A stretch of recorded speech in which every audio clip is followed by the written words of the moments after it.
Kapag hindi ina-approve ng mga taong nakapaligid sa kanya, yung taong minamahal niya, wala siyang pakialam doon. Ipaglalaban ka niyan. Kahit sino pa yung humarang sa kanya, mapapamilya man niya, or kahit sinong mga matalik na kaibigan niya, hindi niya yan papakinggan.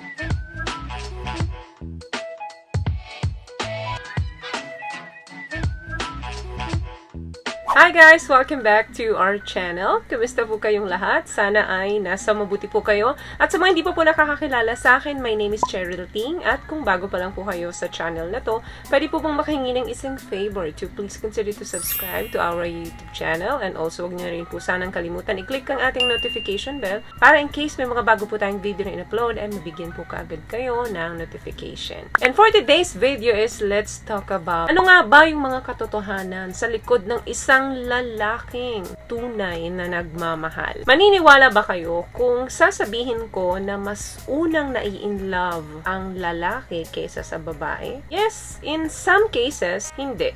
But in so many cases, yes. Yan ay pinag-aralan na ng mga eksperto natin na malaki ang porsyento talaga ng mga kalalakihan na mas una silang nai-in-love compare sa mga babae. Dahil nga, karamihan sa mga lalaki ay visual. Kumbaga kung ano yung nakikita nila. So once na attractive sila sa isang tao, sa isang babae, gagawa at gagawa ng paraan talaga yan para makatch nila yung attention ng babae. At kapag nangyari yun, sila ang nagli-lead ng relationship. Whereas, kapag ang mga babae naman ay nasa first stage ng relationship nila, madalas naninimbang ang mga babae. Number one dyan, kapag ang lalaki ay tunay na nagmamahal, alam nyo ba na hindi nila kayang magalit ng matagal doon sa minamahal nila. When two people are madly in love, conflicts and arguments ay normal na yan. However, kahit na ang mga opinions ninyo ay sobrang magkasalungat, ang mga kalalakihan, hindi nila kayang manatiling galit or nagtatampo doon sa taong minamahal nila. Pag nasolusyonan na ang problema, bumabalik agad yung love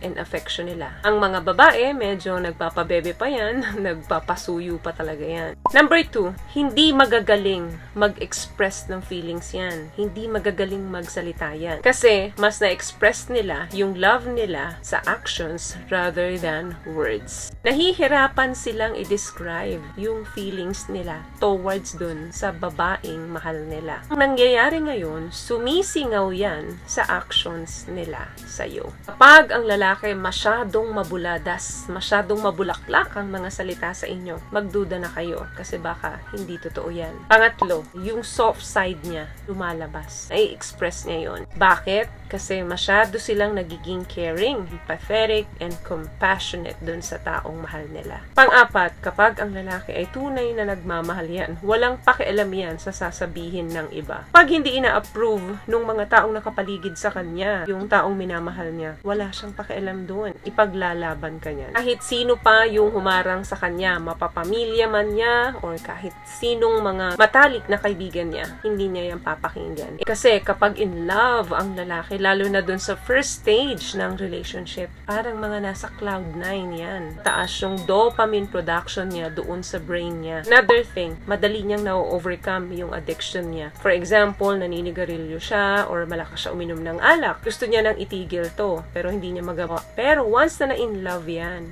hindi niya na kailangan ng stimulants. Hindi niya na kailangan yung mga harmful substances kasi yung pagmamahal niya lang, stimulants na yun sa kanya. Kasi gusto rin nila na ma-impress sa kanila yung taong mahal nila. Another thing, gustong-gusto ng isang lalaking tunay na nagmamahal kapag ina-admire sila ng kanilang mga minamahal. Sobrang nasisiyahan yan, sobrang kinikilig yan kapag alam nila na hinahangaan nyo sila. Yung tipong babatiin nyo sila na ang bango-bango mo, ang gwapo-gwapo mo ngayon, tapos yayakapin nyo ng mahigpit, hahalik-halikan nyo, naku, gustong-gusto nila yan. Maski rin naman tayong mga babae, gusto rin natin yun. Another thing, sinusubukan niyang intindihin ang feelings mo. Maniwala ka, kahit na malakas ang topak mo, minsan lang, hindi obvious. But yes, they really tried. Ang lalaking tunay na nagmamahal ay gusto niyang malaman kung ano yung ikasasaya at ikalulungkot ng taong mahal niya. Kung may problema ka, iintindihin ka niya at willing siyang makinig sa'yo at bigyan ng comfort. Another thing, there is more to love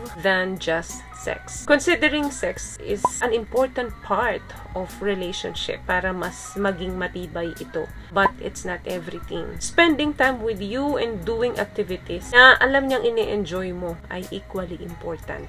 Another thing, physical touch is very important sa isang lalaking tunay na nagmamahal. Yung mga simpleng bagay na hinahawakan mo yung kamay niya, yayakap mo siya, hinahalikan mo siya, nang wala namang okasyon, wala namang good morning, wala namang good night. Ito yung isa sa aspeto ng relasyon na mahalaga sa isang lalaki kapag sila ay tunay na nagmamahal. So yung mga touch, kiss, yakap, sobrang na-appreciate ng mga lalaki yan. At syempre, ganun din sila sa'yo. Dahil mahal ka talaga nila, so mararamdaman mo na masyado siyang clingy sa'yo. Another thing, karamihan sa mga lalaki, napufall sila doon sa someone na malaki ang pagkakahalintulad sa nanay nila. Medyo strange tong katotohanan na to, pero totoo po ito. So, inaral na to ng maraming beses ng mga eksperto natin, pero iisa lang yung theory na ini-offer nung pag-aaral nila. Except, yung pagiging nagger nung kanilang mga nanay, hindi kasama yun sa equation. Alam nyo guys, ang mga kalalakihan, hindi sila born na mag-express ng kanilang feelings. While ang mga babae naman ay ipinanganak or binigyan ng gift na mabilis silang makaramdam. So, dapat nararamdaman talaga ng mga kababaihan yan kung ano yung pakiramdam ng kanilang mga mahal. Kung ito ba ay masaya, kung ito ba ay malungkot, kung kailan sila kailangan nito. Kaya ugaliin natin na maging open tayo sa communication dun sa mga partner natin. Hindi yung hide and seek. Huhulaan mo yung feelings ko, huhulaan ko rin yung feelings mo. Wala pong magiging matagumpay sa relasyon kapag ganun yung tinatakbo nung samahan ninyo. So yun lamang guys ang video natin for today. I hope nakapagbigay ako sa inyo ng tips, at kung nagustuhan niyo po ang video natin, please give it a thumbs up, comment down below, and also share this video po sa mga kaibigan na sa tingin niyo matutulungan ng video natin. Once again, palagi po kayong mag-iingat at palagi po kayong manalangin. Thank you guys for watching, and see you on my next one. Always love yourself and be a blessing. Bye!